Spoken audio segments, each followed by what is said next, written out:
Making Star Wars games is a complicated profession. For every Knights of the Old Republic, we have Boba Fett doing, well, this. So I thought, what better way for me to torture myself and look back at the top 10 worst Star Wars games of all time. Now, there has been over 140 Star Wars games released dating back to as far as even the 70s, and let's be real, there are about 50 games that probably could find their way onto a list like this.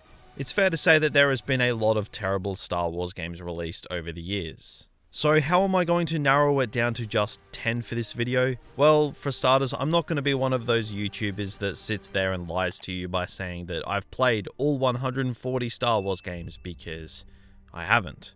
Nobody who has seen sunlight in their lifetime has done that. So of course I'm only going to include games that I have given the time of day, whether that be when I was a kid or just solely for this video. I'd done some digging on the internet of what people believe to be the worst Star Wars games of all time, then decided to find out for myself if that were actually the case. And I actually found some games that, weren't actually that bad, but my god, there are some stinkers. So before we get into it, be sure to subscribe to this channel for more Star Wars gaming content, and be sure to head over to my Twitch channel, as that is newly up and running and will be streaming on there very shortly. But with all that said, here are the top 10 worst Star Wars games, in my opinion. Number 10, Star Wars Super Bombad Racing. So Star Wars Super Bombad Racing, I don't know why the name of this game was greenlit in the first place. Like, Super Bombad Racing?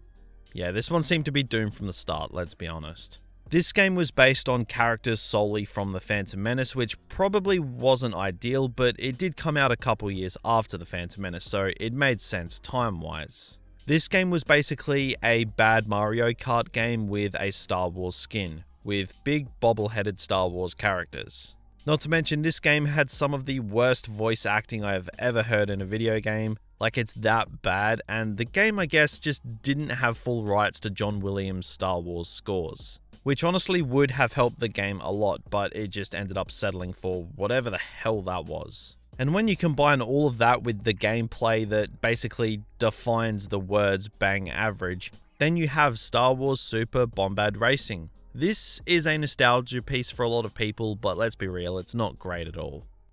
Number 9, Star Wars Flight of the Falcon.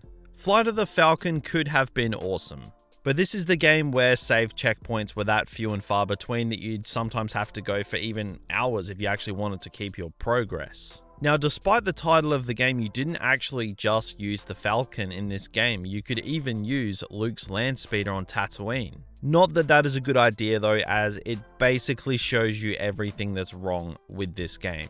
Flight of the Falcon is actually nearly unplayable. Like, granted, some games are just bad, but you can at least play them. This one, on the other hand, is just a complete mess. Look, games like this aren't always going to be great. Like, the Game Boy Advance had some stinkers, but even then, this game just, fits perfectly into that category. It is a bit of a stinker, and nostalgia aside, I don't think many people are going to beef me for having this game on the list. It's pretty shocking. I've seen a lot of people say that this game is the worst Star Wars game ever made, and I'm not really going to argue with you on that one, as it is utter trollop, but I think it's going to have to sit cozy at number 9 for me. Number 8, Star Wars Episode 1, The Phantom Menace. This game looked bad, even for its time. One thing I noticed about this game immediately was how dumb the camera angle is that you are forced to play in. You sit above, but also slightly behind your character, and sometimes you clip through the bottom of the screen so you actually can't see your character. Or just anything, really. There are moments playing this game where navigating a corner is a challenge. It's genuinely that bad. The combat as well is very frustrating, and like I said, the graphics are not very good. It is so obvious that this game was rushed, you can see it clear as day. I really don't have anything positive to say about this one at all. And at number 7, Star Wars Jedi Arena. Now, I do not know what the hell this game is. Before making this video, I didn't actually know it even existed, so I looked into it, and I still don't know what the hell I'm looking at. I took a bit of a shortcut with this one, as I didn't actually play it because I had no idea what was happening and I didn't want to torture myself. Instead, a friend of mine has actually played this and he said it was a steaming pile of crap, which was good enough for me. I had to play a lot of crap games before making this video, so I don't regret my shortcut here. The aim of the game is to deflect laser blasts onto your opponent. Not that you'd really know, seeing as it just doesn't really look like that. And that's it. That's the whole game. You're playing what is supposed to be a stationary Jedi with a questionable floppy looking lightsaber. This is probably the oldest game on this list, so I guess we can give it a pass with age being a factor, but I'll let you guys be the judge of that. And at number 6 is Force Commander. Now, coming out in the year 2000, Force Commander could have been great. Following an Imperial officer as he defects and becomes a rebel, kind of like Battlefront 2's campaign, which also wasn't exactly great. This game has laggy controls and terrible balancing issues, and like some of the worst Star Wars games always tend to do, it just completely butchered the amazing work of John Williams in favor for remixing popular Star Wars scores. I don't know why so many bad Star Wars games take that creative liberty to pretty much just take a big turd on the gold that John Williams provides. That in itself almost ruins your game, and Force Commander isn't the kind of game I'd really enjoy at the best of times, so as you can imagine, I was never exactly fond of this title. And at number 5 is Star Wars Yoda Stories. Dating all the way back to 1997, Yoda Stories was marketed to be a Zelda kind of experience set in a Star Wars universe. Now, even though the game is called Yoda Stories, there's not really that much Yoda going on. This game is incredibly repetitive, and the gameplay as a whole is just the very definition of basic. And given the fact that this game is over 20 years old, maybe we could let it slide, but nah. I hate these kind of games at the best of times, and Yoda Stories, it's not getting off easy. This game is a slog. And at number 4, Star Wars Obi-Wan. Now, Obi-Wan is awesome, and we all love him, so what could really go wrong if he got his own game? Well, it turns out a lot can go wrong. This is widely considered to be a shocking game. The lightsaber controls are limited to the right analog stick, which is just weird and does not work and just feels wrong. And the graphics, of course, they aren't the best, but the game is old, so I'm not going to slate it too heavily. The voice acting, though, that is hilariously bad. It's actually that bad that it's kind of entertaining, and that is just never a good sign. The early 2000s were a really popular time for Star Wars games, but Obi-Wan is kind of the perfect example of a game trying to cash in on hype, instead of actually putting time and effort into a finished and detailed product. And at number 3, Star Wars Demolition. This game copped an absolute panning upon its release for basically copying Twisted Metal, an old vehicle combat game, and just wrapping it in a Star Wars skin. Now, the graphics for this game weren't great even for the time, and the physics of this game are just laughably bad. Now, this is a vehicle combat game, but Boba Fett is in it. So is a Rancor. Yeah, I really don't understand it either. I guess they just wanted to put Boba Fett on the cover of the game to help sell copies or something. I really don't know. Now, I had played this game before putting preparation into this video, and I've known that it's a terrible game for a very long time, so I didn't even bother putting myself through the torture of playing it again. And I encourage all of you to not play it either. And coming in at the runner-up spot at number 2 is Star Wars Masters of Teräs Käsi, the game that to this day I still struggle to pronounce. A 3D Star Wars fighting game that probably should have actually been something that could have been pretty amazing. Unfortunately though, Masters of Teräs Käsi is just not that.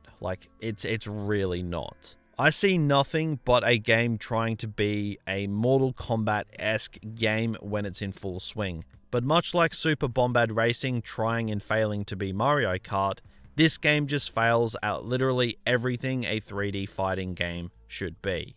The lightsabers in this game could have been unique, but they do not feel like lightsabers. They feel like a baseball bat more than anything. I've got to give this game some credit though, because it's actually quite funny seeing Han Solo throw jabs at a lightsaber user and his fists being blocked with said lightsaber.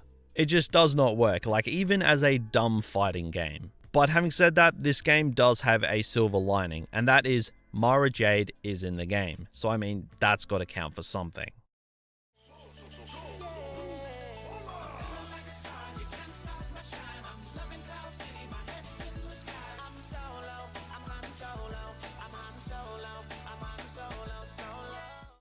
So obviously, at number 1 is Kinect Star Wars. Need I say any more? This game was actually a kind of cool concept on paper, and my god, I stress on paper. Allowing us to become fluent Jedi Knights in our own living room without the use of a controller. But there is a reason that Kinect games aren't a thing, and this game is probably Exhibit A as to why. Now granted, the graphics are bad, but it's probably the best looking game on this list. But everybody knows why this game is as infamous and terrible as it is. For some reason, it was thought that turning Star Wars into a dancing game where you can dance as the Emperor, Boba Fett, Lando, and of course, Han Solo with the iconic I'm Han Solo song, someone somewhere thought that this was a good idea. I don't know who this person was, but I want that man to get a pay rise. I am kind of glad that this game is actually a thing because it's lived on with memes. This game is kind of just a perfect fit for the saying, so bad it's good. It kind of butchered some of the cool moments from Star Wars and gave players permanent scarring, but hey, where would Star Wars games be right now if it weren't for this masterpiece of meme fodder? Honestly, if you're ever having a down day and you need a laugh and you don't have a Kinect or an Xbox 360, I highly recommend just watching gameplay on YouTube of Star Wars Kinect. It's honestly hilarious. So those were the top 10 Star Wars games of all time, of course, just in my opinion. There's going to be plenty of games that could have made it into this top 10, as like I said at the start of the video, Star Wars games in the past have offered up some pretty terrible experiences. But if you did go on to enjoy this video, then it would be greatly appreciated if you could drop a like and subscribe to the channel if you are new for more Star Wars gaming content. And I beg, please do it. This video was actually hell to do. Don't say I never do anything for you guys.